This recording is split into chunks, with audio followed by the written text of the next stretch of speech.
What is going on, nerds? It is me, Jamocha from SUhd, and guess what? It is almost time for CES 2017. And in this video, I'm going to cover what I expect from some of the big hitters at CES, as well as get into some smaller topics as well. So stick around right after this.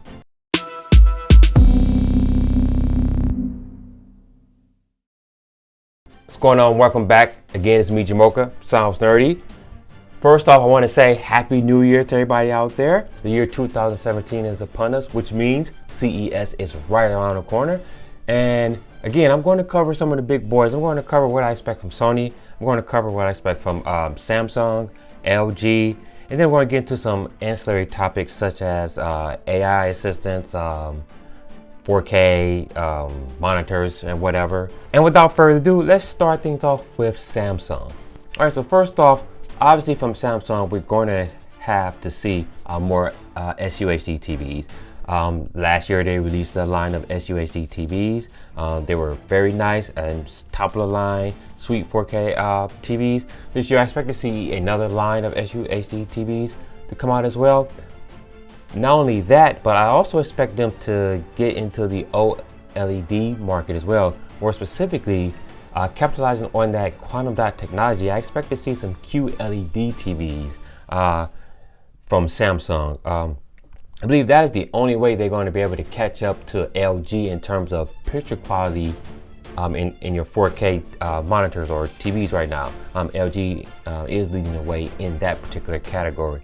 So what I expect from the QLEDs is you're going to see like a higher peak brightness from them. You're also going to have a wider color range than your other TVs that are out there currently on the market. Quick thing about quantum dots, without getting into too much technical information, they are smaller than the width of a human hair. So we're talking about something that's like 4 nano whatevers. They're really small, but the mirrors are individual. So you have what they call per pixel control. So each pixel in the quantum dot display can be turned on or off or have a different color or whatever. They're also going to yield better contrast than your LCD monitors out there. So that's what I'm expecting from Samsung, is to show off some QLED TVs. So I will be there, we'll be watching, and we'll be covering it as well.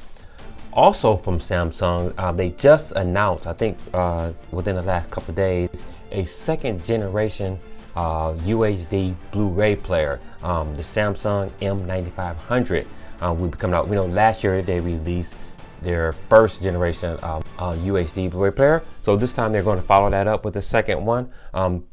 Quickly about that, it has a curved design. It is going to be HDR. It will support the wide color gamut, and obviously audio formats such as Dolby Atmos and DTS:X as well. So looking forward to seeing more of that on the show floor. Another thing from Samsung that I'm expecting is AI assistance. AI has been a really big push this past year with a lot of players getting into the market. From Samsung, more specifically, we know that they bought Viv Labs just a couple months ago, and back in October actually, who specializes in AI. So I expect to see Samsung implement that into a couple of their products. I'll get into that quickly. So quick thing about Viv Labs, it is excellent at natural language processing, and it's said to be more powerful than Siri. So Bixby is actually the name that they're going to be using of the AI, which they will incorporate into their next line of cell phones. More likely the S8 will have that in there. I don't expect to see the S8 at the show floor, but Samsung might change things up this year. And also I expect Samsung to show more about the Samsung Scoop.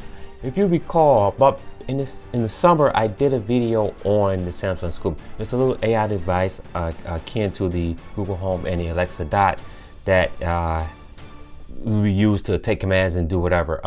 It was leaked, like I said, back in the summer, but we have not heard anything about it. But obviously with the information that they bought Viv Labs and they're getting into the ad market, I would expect to see this reemerge at CES. I don't know if it would be called the Scoop or whatever, but I expect to see some sort of AI device from them as well. And on the phone front, I don't think you'll see their big names, but we will see their A series, which is their mid-range phones. So the A3, the A5, and the A7. I don't have any details or specs on those, but I will expect to see that from them on the show floor.